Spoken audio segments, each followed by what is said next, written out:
Hi, everyone. This is my first time doing this. I'm Danielle, yeah. For those of you who don't know me, I've been Jill's rector's warden for the last 3 years.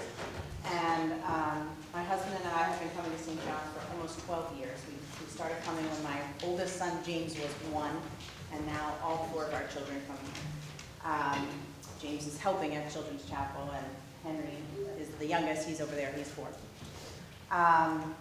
I'm what a lot of us here lovingly say, a recovering Catholic. So when I first came here and I heard the idea of pledging, which was kind of foreign to me, I don't remember doing that. Maybe they do it now. But Jimmy and I were Catholics for 30 years until we started coming here. So, it wasn't what I knew. I grew up going to church because I had to go to church. My family comes here because we want to. I don't know if you're familiar with this concept of the third place. So like work, home, and a third place where everyone comes to have a feeling of community and a place to relax and be with people who care about them. And this is our third place, a home away from home for us. Our kids have a community of trusted people who care about them when they come in the door. Like many people have seen them grow up and want to know what they're doing, and there's just really nothing like that out there in the world that's not your family, and sometimes family isn't always that for people. That's okay. I'm pretty used to having kids interrupt me when I'm talking. I'll just plow it right through.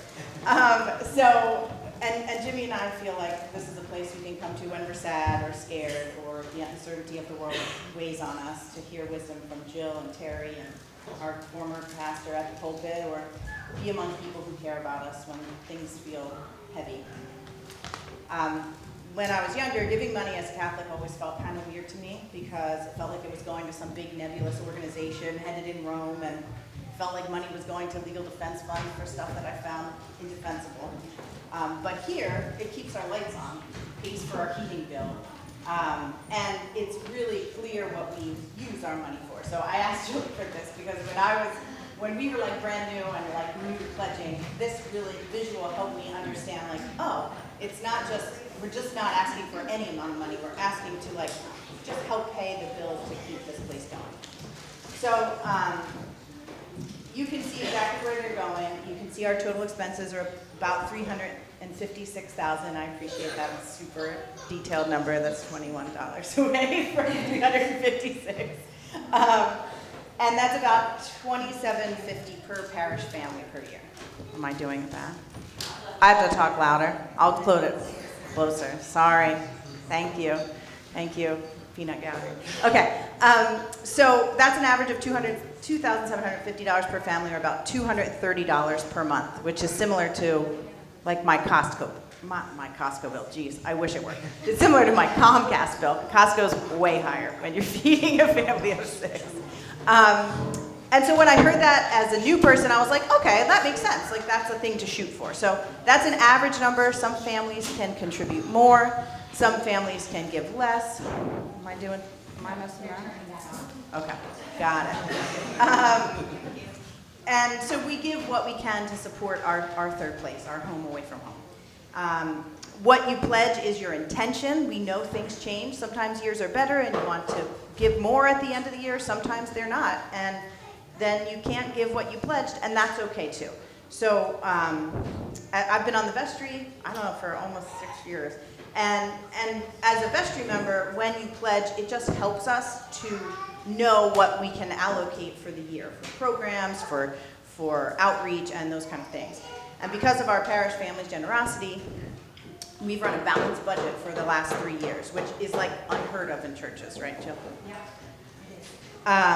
So, sorry to be a bummer on this super joyful morning to talk about money. I mean, we walked up and there was a new puppy. Adam had some great news. Juliet and Robbie are getting baptized today. I mean, it's an awesome morning to be at church, and that's the vibe of this church generally, right? And so, give what you can to support our church family, because we all love coming here, and we're so grateful for everybody who gives their time, treasure, and talent. If you're here during the week, people come up and down this hill all week long to weed the garden beds, to take care of the property, to set up church for the week. Like, everybody contributes so much to this church. Now I got too close, maybe. And so we're so grateful for that. We're so grateful for Jill's leadership and for just having this wonderful place to go. So thank you. That's all I have to say. Thank you, Danielle. So I just wanted to just quickly walk through the pie charts up here. There are two. And we'll include links to these in the email blast that'll go out later on this week. But this is our budgeted expenses for this current year. And you'll see that our budgeted expenses were less than what our actual revenue is. One of the reasons we've been able to balance our budget this year is because we didn't have all the staff that we do right now. With the addition of this year, both Laura Seidelman as our organist and Dwayne Morris as our choir director. So we are expanding our staff, we are growing our church, and so you can see where some of our revenue comes from. The biggest part of the pie is you all. We do get a nice sizable chunk from our nice sizable endowment. We're very lucky for that. If you would like to remember us in your will to contribute to that endowment, there are a number of vestry members that you can talk to about doing that. But that's where our two big chunks of revenue come in. And then we have a few other ones that also help us. So when we ask for your pledge, we're asking for you to contribute and support us so that we can continue to pay our salaries, to grow our ministries, to grow our outreach, have our ministry partners in Chester and support our sister congregation in Guatemala and send our youth to Appalachia on mission trips and all of that.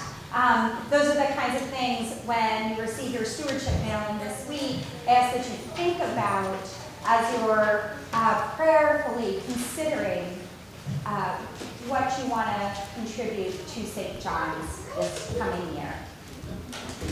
And without much further ado, we're going to move on to a baptism.